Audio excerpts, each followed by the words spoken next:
khusus di Sumatera bagian selatan, kemudian di seluruh Pulau Jawa, Bali, Nusa Tenggara, hingga di Papua bagian selatan, serta sebagian dari Sulawesi Selatan, itu puncak musim hujan adalah pada bulan Januari nanti, ya, pada bulan Januari 2026. Mohon izin saya sampaikan beberapa paparan singkat terkait dengan update kondisi cuaca dan iklim, terutama di akhir tahun 2025 dan di awal tahun 2026 nanti.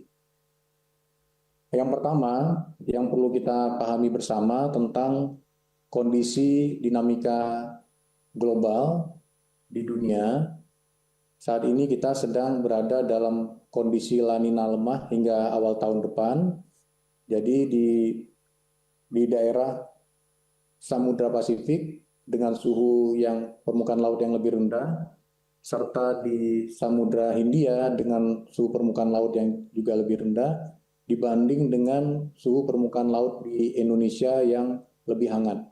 Ini membuat mengalirnya massa udara yang berwarna biru tersebut, ya, menuju ke Indonesia, dan kemudian terbangkitlah awan-awan tinggi atau deep convection yang menyebabkan saat ini di Indonesia hujannya cukup lebat, ya, di dalam beberapa bulan terakhir. Ini adalah kondisi dari anomali suhu muka air laut di perairan Indonesia yang menyebabkan kita menjadi steam engine atau tungku terbentuknya awan-awan tinggi yang menyebabkan curah hujan yang cukup tinggi di Indonesia.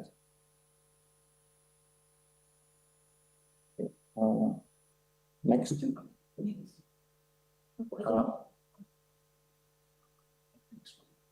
Ya. Selanjutnya ini adalah prediksi curah hujan bulanan untuk bulan Januari hingga Maret 2026. Kita lihat bahwa khusus di Sumatera bagian selatan, kemudian di seluruh Pulau Jawa, Bali, Nusa Tenggara, hingga di Papua bagian selatan, serta sebagian dari Sulawesi Selatan, itu puncak musim hujan adalah pada bulan Januari nanti, ya, pada bulan Januari 2026. Kemudian di bulan Februari juga beberapa daerah masih memiliki curah hujan yang tinggi, akan tetapi pada daerah Sumatera, kita bisa lihat di pesisir timur dari Aceh, Sumatera Utara, kemudian Riau dan juga sebagian Jambi itu sudah mulai memasuki musim kemarau. Karena khusus di daerah ekuator, ya, itu mengalami 2 kali musim hujan dan 2 kali musim kemarau, sehingga nanti pada bulan Februari itu kita sudah harus mewaspadai terkait dengan kebakaran hutan dan lahan di sebagian wilayah Sumatera di bagian tengah dan utara. Kemudian bulan Maret kita melihat bahwa masih terjadi curah hujan yang tinggi hingga sangat tinggi, ya, khususnya di daerah Jawa Tengah. Jadi nanti untuk curah hujan yang kategori sangat tinggi, lebih dari 500 mm per bulan, itu untuk bulan Januari ada di Banten, Jawa Barat, Jawa Tengah, Bali, Nusa Tenggara Timur, serta Sulawesi Selatan. Untuk Februari nanti ada di Jawa Tengah dan Sulawesi Selatan, serta Maret di Jawa Tengah. Kemudian ini adalah prediksi sifat hujan bulanan. Kita coba membandingkan dengan hujan yang terjadi pada saat sekarang selama 30 tahun terakhir, rata-rata 30 tahun, ya. Jadi kita melihat bahwa secara umum Indonesia curah hujannya adalah normal, kecuali di bulan Januari Bapak Ibu sekalian dapat melihat bahwa di daerah sebagian Pulau Jawa, terutama Jawa Tengah, Jawa Timur, Bali, Nusa Tenggara, itu kondisinya sedikit di atas normal untuk sifat hujannya. Jadi lebih tinggi dari rata-rata curah hujan selama 30 tahun terakhir. Tapi selebihnya itu kira-kira hampir sama dengan kondisi curah hujan selama rata-rata 30 tahun terakhir. Saat ini ada 2 sistem siklon yang terjadi di Indonesia. Ada siklon tropis Hailey, ini dinamakan oleh TCWC atau Tropical Cyclone Warning Center yang ada di Australia karena dia berada di wilayah kerja mereka. Itu sudah terbentuk pada tanggal 25 Desember pukul 1 waktu Indonesia bagian Barat, di mana awalnya, maaf saya ulangi, awalnya bibit siklon 96S itu kita deteksi pada tanggal 25 Desember, kemudian baru pada tanggal 26 Desember bibit siklon dari 96S tersebut dinyatakan sudah dewasa sehingga dinamakan siklon tropis Hailey oleh Australia. Jadi kalau bibit siklon sendiri ini artinya kecepatan angin di sekitarnya belum sampai 35 knot dan juga tekanan di sana masih di atas 1000 hektopascal sehingga belum layak disebut sebagai siklon. Jadi setelah dia memenuhi syarat baru dinamakan siklonnya. Saat ini ada satu lagi bibit siklon tropis 98S yang ada di bagian utara dari Australia yang terbentuk pada 27 Desember 2025. Bapak Ibu sekalian, sebenarnya untuk siklon ini bisa kita deteksi pembentukan dari tekanan rendahnya, kemudian hingga menjadi bibit siklon, sampai dengan terjadi siklon kira-kira sampai 4 hari, 5 hari, atau 1 minggu sebelum siklonnya terbentuk itu kita sudah dapat memantau secara real time ya, bagaimana pembentukannya, dia akan bergerak kemana, lintasannya, kemudian apakah kategorinya masuk kategori 1, 2, 3, dan seterusnya. Ini dipantau bersama-sama dari TCWC Jakarta, India, Jepang, dan Australia. Ini adalah kira-kira kondisi siklon di Indonesia. Akibat dari siklon tropis Hailey ini, maka ada hujan dengan intensitas sedang hingga lebat itu di Bali, Nusa Tenggara Barat, dan Nusa Tenggara Timur, serta angin kencang di Nusa Tenggara Barat dan Nusa Tenggara Timur.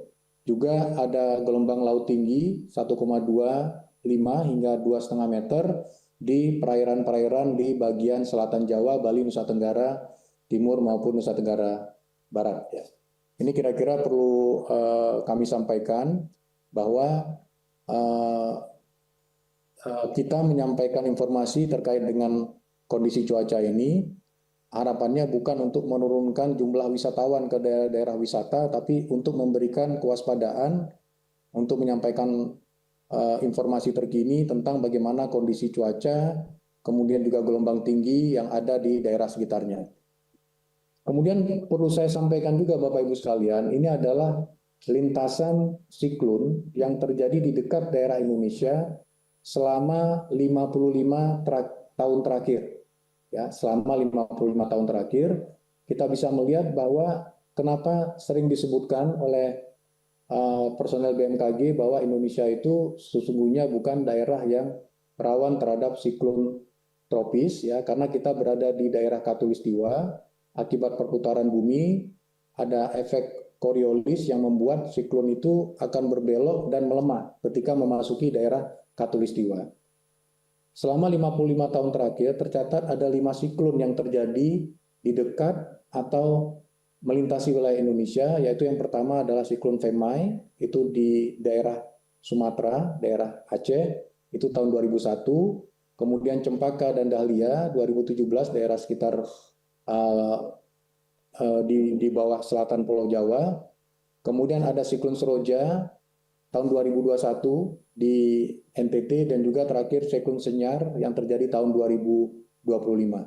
Semua siklon itu adalah kategori 1, kecuali siklon Seroja itu kategori 2, hingga namanya sekarang dipensiunkan, tidak kita namakan lagi siklon dengan nama Seroja karena efeknya yang sangat merusak. Adapun maksimal kekuatan siklon sendiri yang terbesar dan paling merusak adalah kategori 5. Nah, ini di Indonesia hanya kategori 1, kecuali yang siklon Seroja masuk dalam kategori 2. Lanjut. Ya. Kemudian juga kita mengeluarkan periode terkait dengan hujan untuk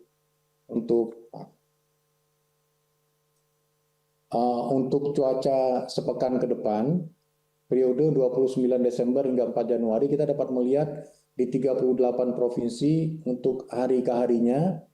Kemudian apakah terjadi hujan lebat, apakah hujan sedang, atau hujan ringan.